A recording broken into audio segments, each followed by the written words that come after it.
ಒಕ್ಕಲಿಗ ಸಮಾಜದ ಬಾಂಧವರೇ, ಶುಕ್ರವಾರದಂದು ನಡೆಯಲಿರುವ ಮತದಾನಕ್ಕಿಂತ ಮುಂಚೆ ನಿಮ್ಮೆಲ್ಲರಲ್ಲಿ ಒಂದು ಕೋರಿಕೆ. ಆ ಕೋರಿಕೆಗೆ ಮುಂಚೆ ಒಂದು ಕತೆ ಹೇಳಲಿಕ್ಕೆ ಬಯಸ್ತೇನೆ. ಹಿಟ್ಲರ್ ಒಂದು ದಿನ ಒಂದು ಸಭೆಗೆ ಕೋಳಿ ತರ್ತಾನೆ. ಆ ಕೋಳಿಯ ರೆಕ್ಕೆ ಪುಕ್ಕ ಎಲ್ಲ ಕಿತ್ತುತ್ತಾನೆ. ಕೋಳಿ ಬಹಳ ನೋವಿನಿಂದ ಒದ್ದಾಡ್ತಾ ಇರುತ್ತೆ. ಅದರ ಮುಂದೆ ಸ್ವಲ್ಪ ಕಾಳುಗಳನ್ನು ಹಾಕ್ತಾನೆ.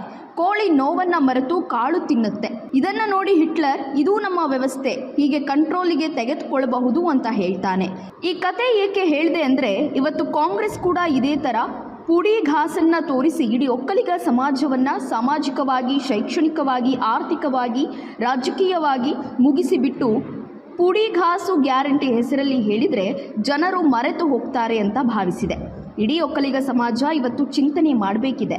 ಕಾಂತರಾಜ್ ವರದಿ ಮುಖಾಂತರ ಒಕ್ಕಲಿಗರ ಸಂಖ್ಯೆಯನ್ನು ಕಡಿಮೆ ತೋರಿಸಿ ನಿಮಗೆ ಸಿಗಬೇಕಾದ ಸವಲತ್ತುಗಳು, ಸರ್ಕಾರಿ ಕೋಟಾದ ಸೀಟ್ಗಳು, ಸೌಲಭ್ಯಗಳು ಎಲ್ಲವನ್ನ ನಾಶ ಮಾಡಿದೆ ಅಂತ ಸಿದ್ದರಾಮಯ್ಯನ ದುರಾಲೋಚನೆ ಇದೆ.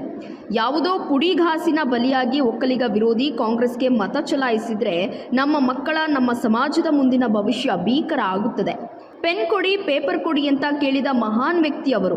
ಇದರ ಬಗ್ಗೆ ತುಟಿ ಬಿಚ್ಚಿಲ್ಲ. ಒಕ್ಕಲಿಗ ಅಭಿವೃದ್ಧಿ ನಿಗಮಕ್ಕೆ ಯಾವುದೇ ಅನುದಾನ ಇಲ್ಲ, ಅಧ್ಯಕ್ಷರ ನೇಮಕಾತಿ ಇಲ್ಲ. ಒಕ್ಕಲಿಗ ಜಾತಿಗೆ ಸೇರಿಲ್ಲದ ಕೆಲವು ವ್ಯಕ್ತಿಗಳನ್ನ ಕೂಡ ಒಕ್ಕಲಿಗ ಕೋಟಾಗೆ ಸೇರಿಸಿ ಹೆಚ್ಚು ಟಿಕೆಟ್ ಕೊಟ್ಟಿದ್ದೇವೆ ಅಂತ ಪುಂಗುವ ಕಾಂಗ್ರೆಸ್ನವರು ಯಾವುದೇ ಪ್ರಭಾವಿ ಒಕ್ಕಲಿಗರಿಗೆ ಕೊಟ್ಟಿಲ್ಲ. ಆ ಅಭ್ಯರ್ಥಿಗಳಿಗೆ ಒಕ್ಕಲಿಗ ಸಮಾಜದ ಬಗ್ಗೆ ಯಾವುದೇ ಕಾಳಜಿ ಇಲ್ಲ.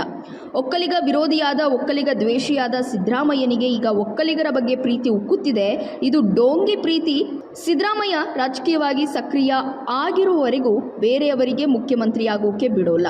ಕಾಂಗ್ರೆಸ್ ಪಕ್ಷ ಅಧಿಕಾರಕ್ಕೆ ಬಂದರೆ ಜಮೀನ್ ಇರೋರ ಹತ್ರ ಜಮೀನ್ ಕಸಿದುಕೊಂಡು ಹಂಚ್ತೀವಿ ಅಂತ ಹೇಳ್ತಾ ಇದ್ದಾರೆ. ಅದೇ ರೀತಿ ಚಿನ್ನ ಸಂಪತ್ತು ಹಂಚ್ತೇವೆ ಅಂತ ಹೇಳ್ತಾ ಇದ್ದಾರೆ.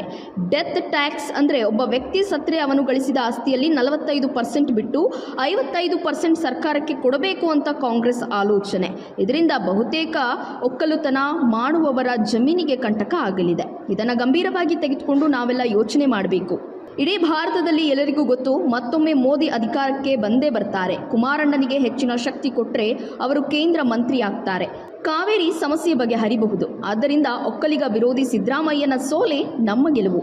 ಒಕ್ಕಲಿಗ ಉಳಿದ್ರೆ ದೇಶ ಉಳಿದೀತು, ಒಕ್ಕಲುತನ ಉಳಿದ್ರೆ ದೇಶ ಉಳಿದೀತು. ಯೋಚಿಸಿ, ಮತ ಚಲಾಯಿಸಿ. ಜೈ ಒಕ್ಕಲಿಗ, ಜೈ ಹಿಂದ್, ಜೈ ಕರ್ನಾಟಕ.